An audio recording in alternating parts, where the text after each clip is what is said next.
Mr. Speaker, Mr. President, members of the Congress,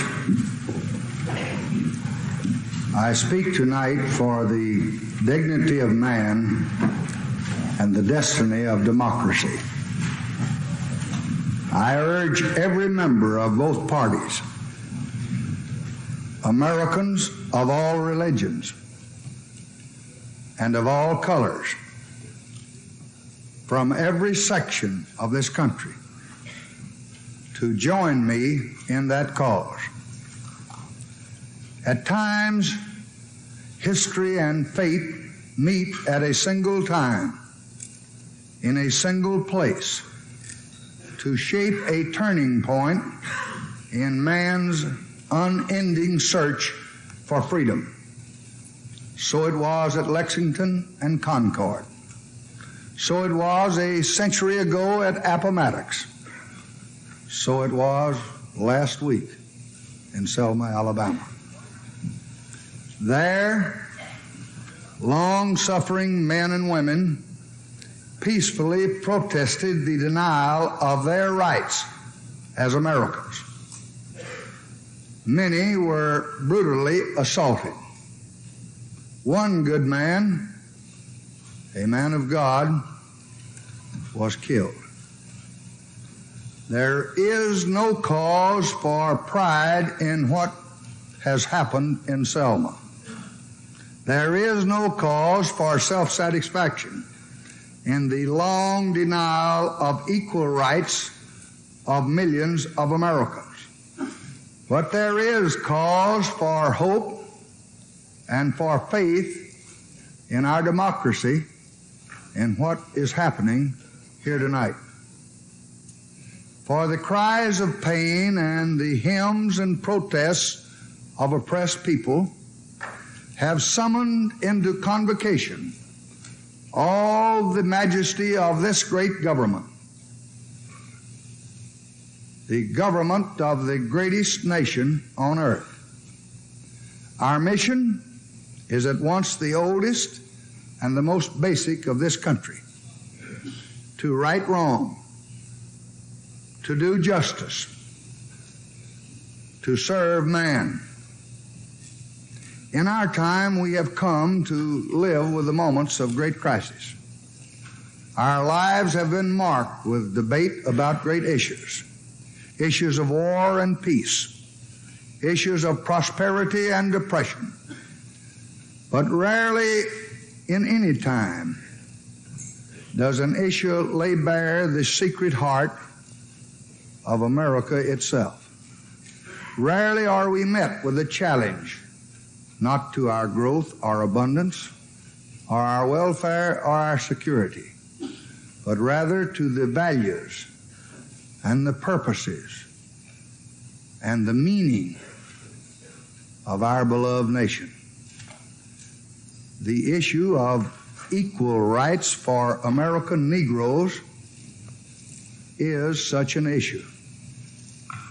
And should we defeat every enemy, and should we double our wealth and conquer the stars and still be unequal to this issue, then we will have failed as a people and as a nation. For with a country as with a person, what is a man profited if he shall gain the whole world and lose his own soul? There is no Negro problem. There is no Southern problem. There is no Northern problem. There is only an American problem. And we are met here tonight as Americans, not as Democrats or Republicans. We are met here as Americans to solve that problem. This was the first nation in the history of the world to be founded with a purpose. The great phrases of that purpose still sound in every American heart, North and South. All men are created equal. government by consent of the governed. Give me liberty or give me death. Well, those are not just clever words, or those are not just empty theories. In their name, Americans have fought and died for 2 centuries. And tonight, around the world, they stand there as guardians of our liberty, risking their lives. Those words are a promise to every citizen that he shall share in the dignity of man. This dignity cannot be found in a man's possessions.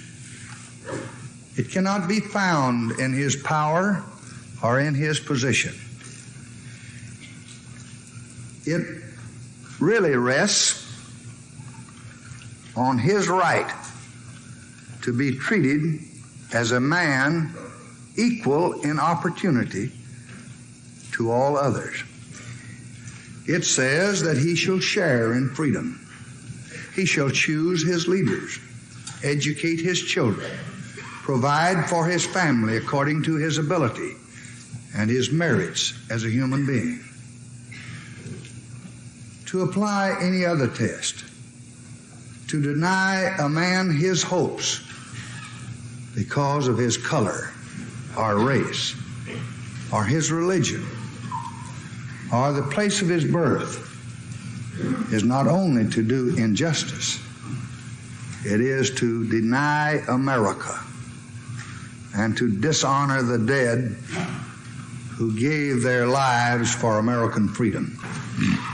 Our fathers believed that if this noble view of the rights of man was to flourish, it must be rooted in democracy. The most basic right of all was the right to choose your own leaders. The history of this country, in large measure, is the history of expansion of that right to all of our people. Many of the issues of civil rights are very complex and most difficult. But about this, there can and should be no argument. Every American citizen must have an equal right to vote. There is no reason which can excuse the denial of that right. There is no duty which weighs more heavily on us than the duty we have to ensure that right. Yet the harsh fact is that in many places in this country, men and women are kept from voting simply because they are Negroes. Every device of which human ingenuity is capable has been used to deny this right. The Negro citizen may go to register only to be told that the day is wrong, or the hour is late, or the official in charge is absent. And if he persists, and if he manages to present himself to the registrar, he may be disqualified because he did not spell out his middle name, or because he abbreviated a word on the application. And if he manages to fill out an application, he is given a test.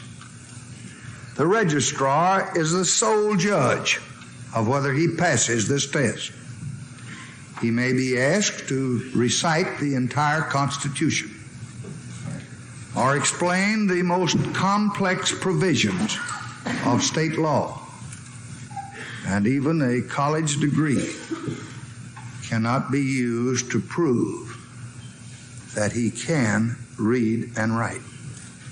For the fact is that the only way to pass these barriers is to show a white skin.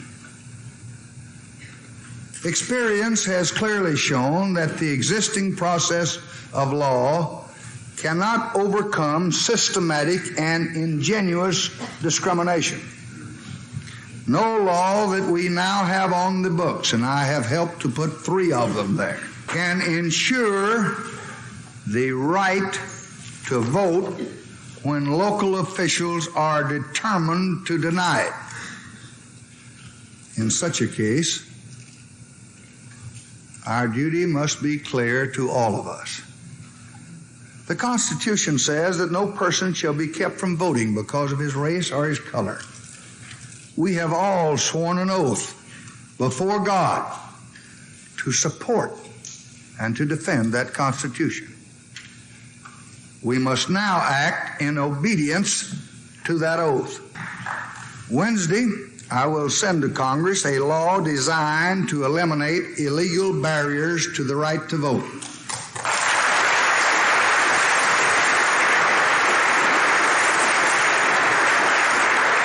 The broad principles of that bill will be in the hands of the Democratic and Republican leaders tomorrow. After they have reviewed it, it will come here formally as a bill.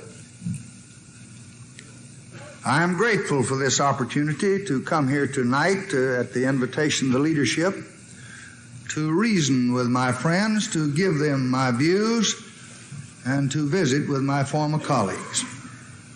I've had prepared a more comprehensive analysis of the legislation, which I had intended to transmit to the clerk tomorrow, but which I will submit to the clerks tonight. But I want to really discuss with you now briefly the main proposals of this legislation. This bill will strike down restrictions to voting in all elections, federal, state, and local.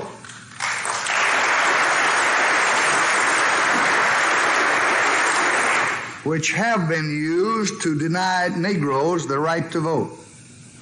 This bill will establish a simple, uniform standard which cannot be used, however ingenious the effort to flout our Constitution.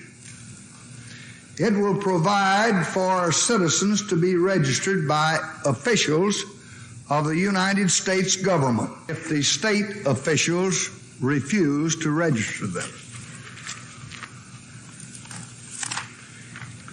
It will eliminate tedious, unnecessary lawsuits which delay the right to vote. Finally, this legislation will ensure that properly registered individuals are not prohibited from voting. I will welcome the suggestions from all the members of Congress. I have no doubt that I will get some on ways and means to strengthen this law and to make it effective. But experience has plainly shown that this is the only path to carry out the command of the Constitution. To those who seek to avoid action by their national government in their home communities, who want to and who seek to maintain purely local control over elections, the answer is simple. Open your polling places to all your people. Allow men and women to register and vote, whatever the color of their skin.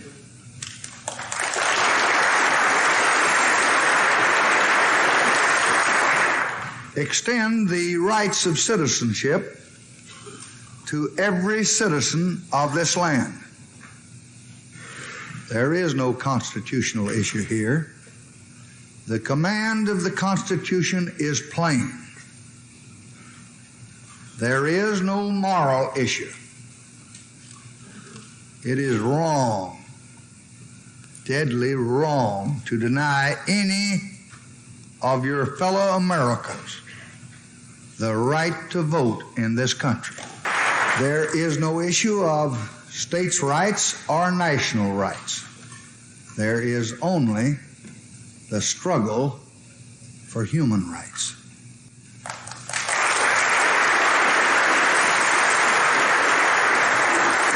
have not the slightest doubt what will be your answer.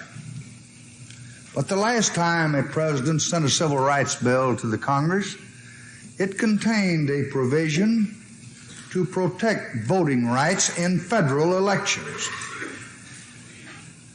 That civil rights bill was passed after 8 long months of debate.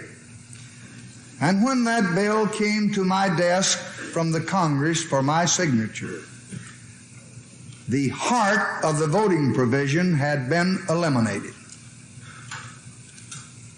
This time, on this issue, there must be no delay or no hesitation or no compromise with our purpose. We cannot, we must not refuse to protect the right of every American to vote in every election that he may desire to participate in.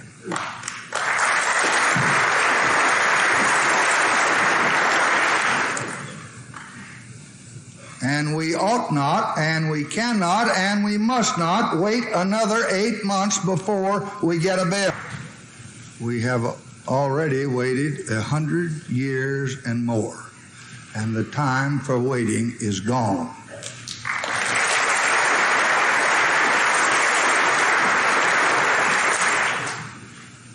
So I ask you to join me in working long hours and nights and weekends, if necessary, to pass this bill. And I don't make that request lightly. Far from the window where I sit with the problems of our country, I recognize that from outside this chamber is the outraged conscience of a nation, the grave concern of many nations, and the harsh judgment of history on our acts. But even if we pass this bill, the battle will not be over. What happened in Selma is part of a far larger movement which reaches into every section and state of America. It is the effort of American Negroes to secure for themselves the full blessings of American life. Their cause must be our cause too, because it's not just Negroes, but really it's all of us who must overcome the crippling legacy of bigotry and injustice. And we shall overcome.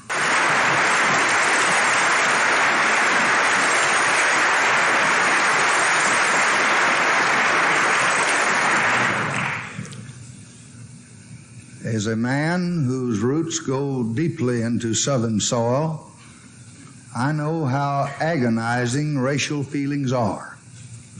I know how difficult it is to reshape the attitudes and the structure of our society.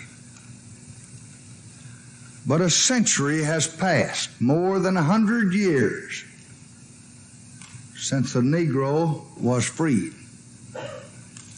And he is not fully freed tonight. It was more than 100 years ago that Abraham Lincoln, a great president of another party, signed the Emancipation Proclamation. But emancipation is a proclamation and not a fact.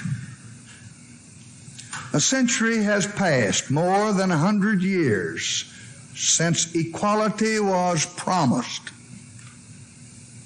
And yet the Negro is not equal. A century has passed since the day of promise, and the promise is unkept. The time of justice has now come. And I tell you that I believe sincerely that no force can hold it back. It is right in the eyes of man and God that it should come. And when it does, I think that day will brighten the lives of every American.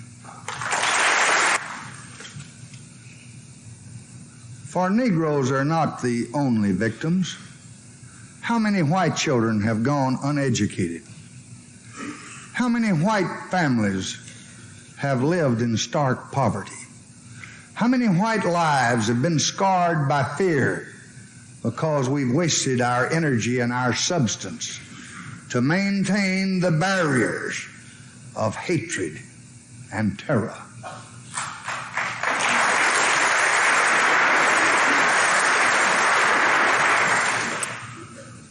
And so I say to all of you here and to all in the nation tonight, that those who appeal to you to hold on to the past do so at the cost of denying you your future.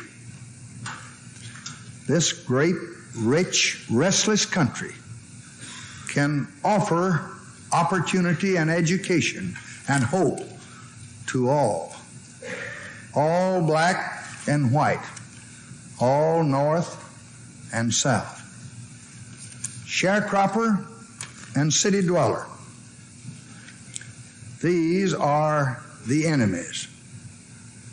Poverty, ignorance, disease, they are enemies, not our fellow man, not our neighbor.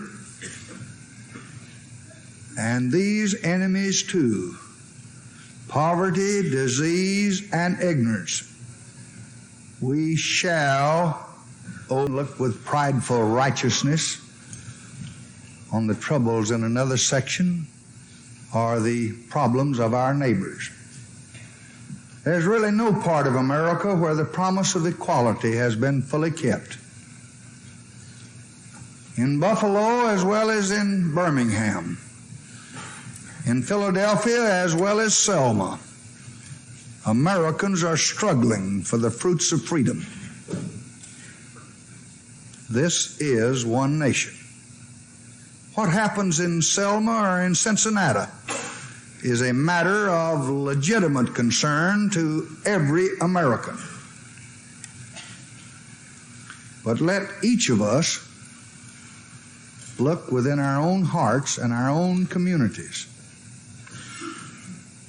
and let each of us put our shoulder to the wheel to root out injustice wherever it exists. As we meet here in this peaceful, historic chamber tonight, men from the South, some of whom were at Iwo Jima, men from the North who have carried Old Glory to far corners of the world and brought it back without a stain on it. Men from the East and from the West are all fighting together without regard to religion or color or region in Vietnam.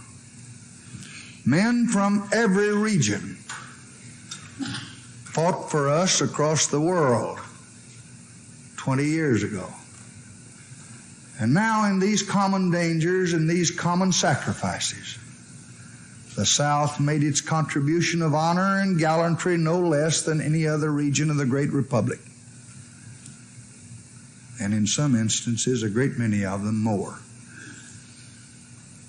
And I have not the slightest doubt that good men from everywhere in this country, from the Great Lakes to the Gulf of Mexico, from the Golden Gate to the harbors along the Atlantic, will rally now together in this cause to vindicate the freedom of all Americans.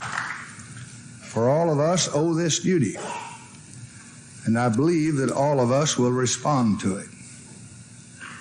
Your president makes that request of every American. The real hero of this struggle is the American Negro. His actions and protests, his courage to risk safety and even to risk his life, have awakened the conscience of this nation. His demonstrations have been designed to call attention to injustice, designed to provoke change, designed to stir reform. He has called upon us to make good the promise of America. And who among us can say that we would have made the same progress were it not for his persistent bravery and his faith in American democracy? Equality is a deep-seated belief in the democratic process. Equality depends not on the force of arms or tear gas, but depends upon the force of moral right, not on recourse to violence, but on respect for law and order. And there have been many pressures upon your president, and there will be others as the days come and go. But I pledge you tonight that we intend to fight this battle where it should be fought, in the courts and in the Congress and in the hearts of men.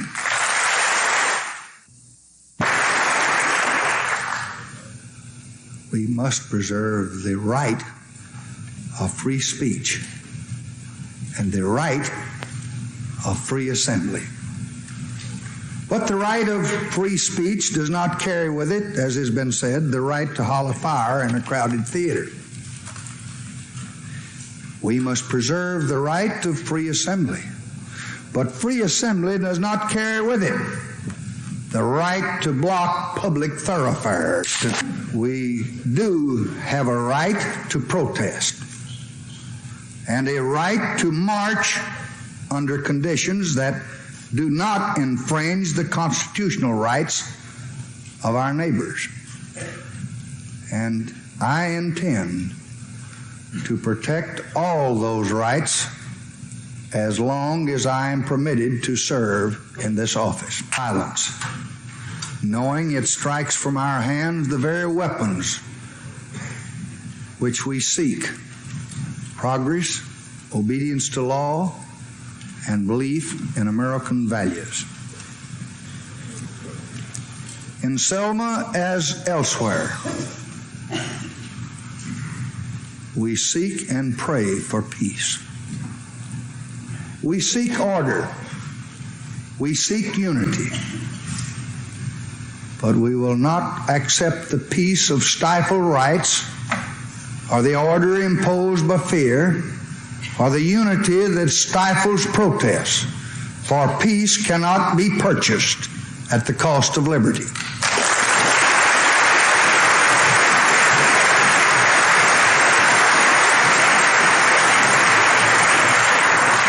In Selma tonight, as in every, and we had a good day there, as in every city, we are working for a just and peaceful settlement. And we must all remember that after this speech I'm making tonight, after the police and the FBI and the marshals have all gone, and after you have promptly passed this bill,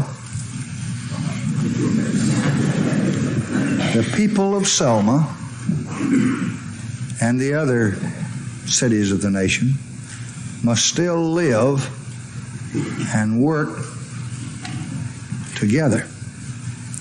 And when the attention of the nation has gone elsewhere, they must try to heal the wounds and to build a new community.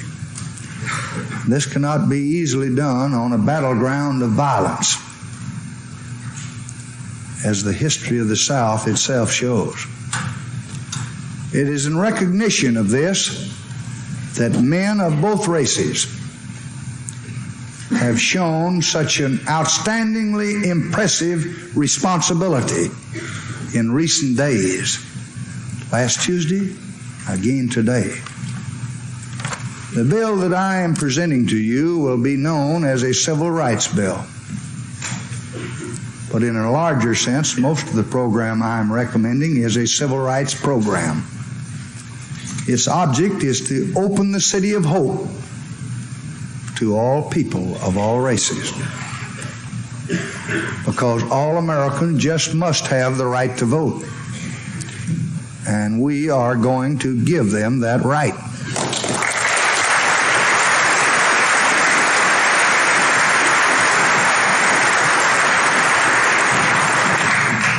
All Americans must have the privileges of citizenship, regardless of race.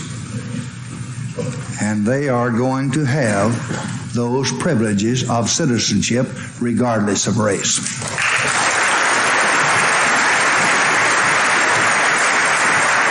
But I would like to caution you and remind you that to exercise these privileges takes much more than just legal right.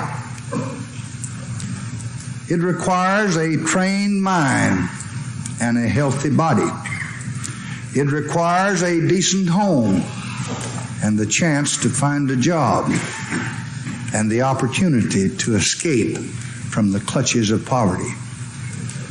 Of course, people cannot contribute to the nation if they are never taught to read or write. If their bodies are stunted from hunger, if their sickness goes untended, if their life is spent in hopeless poverty, just drawing a welfare check.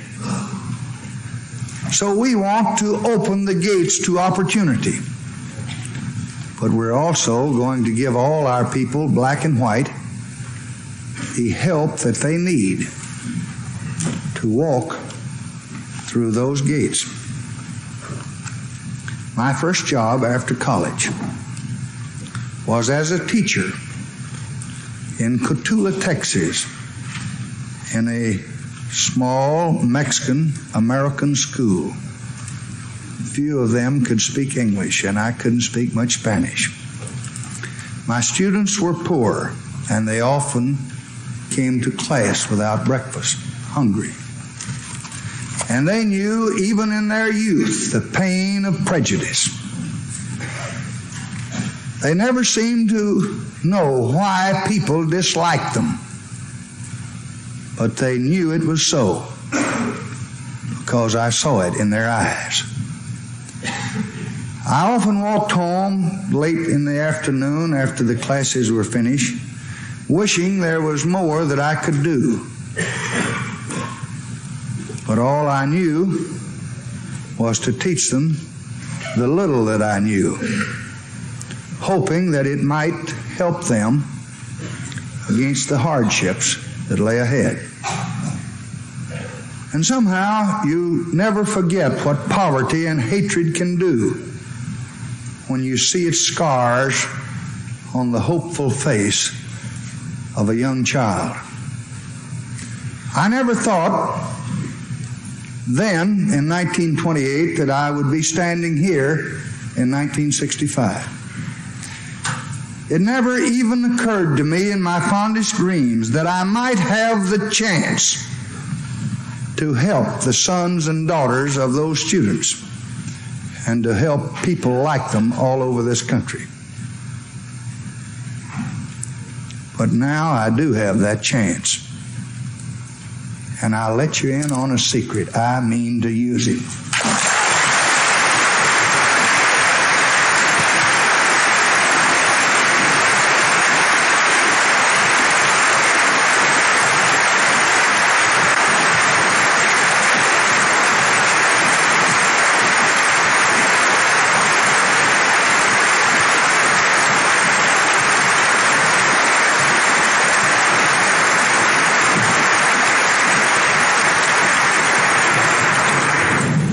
And I hope that you will use it with me.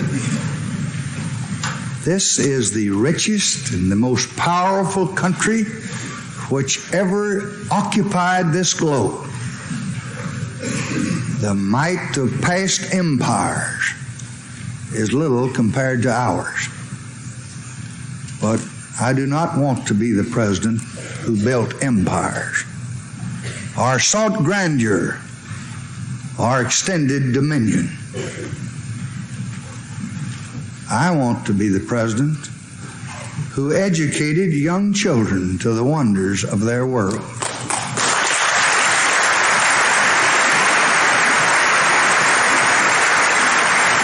I want to be the president who helped to feed the hungry and to prepare them to be taxpayers instead of tax eaters.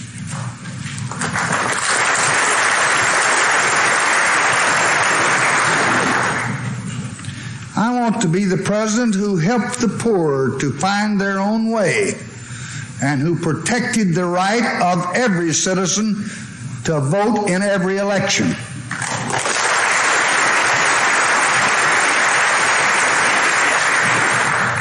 I want to be the president who helped to end hatred among his fellow men and who promoted love among the people of all races and all regions and all parties.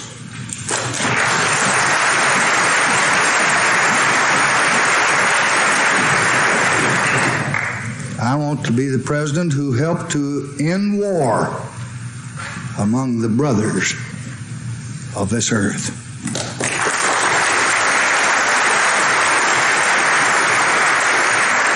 And so, at the request of your beloved Speaker and the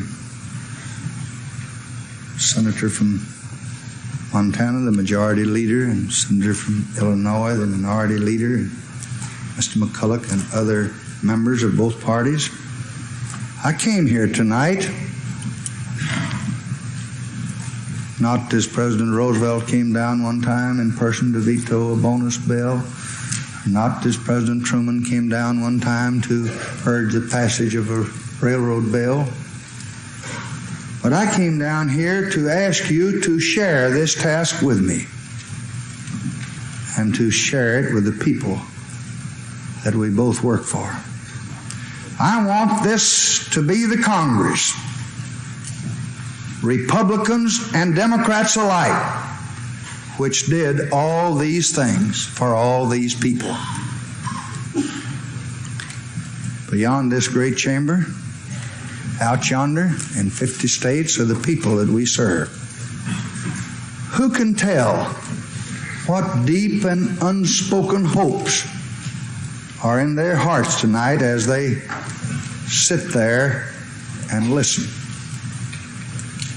We all can guess from our own lives how difficult they often find their own pursuit of happiness. How many problems each little family has. They look most of all to themselves for their future. But I think that they also look to each of us. Above the pyramid on the Great Seal of the United States, it says in Latin, God has favored our undertaking. God will not favor everything that we do. It is rather our duty to divine His will. But I cannot help believing that He truly understands and that He really favors the undertaking that we begin here tonight.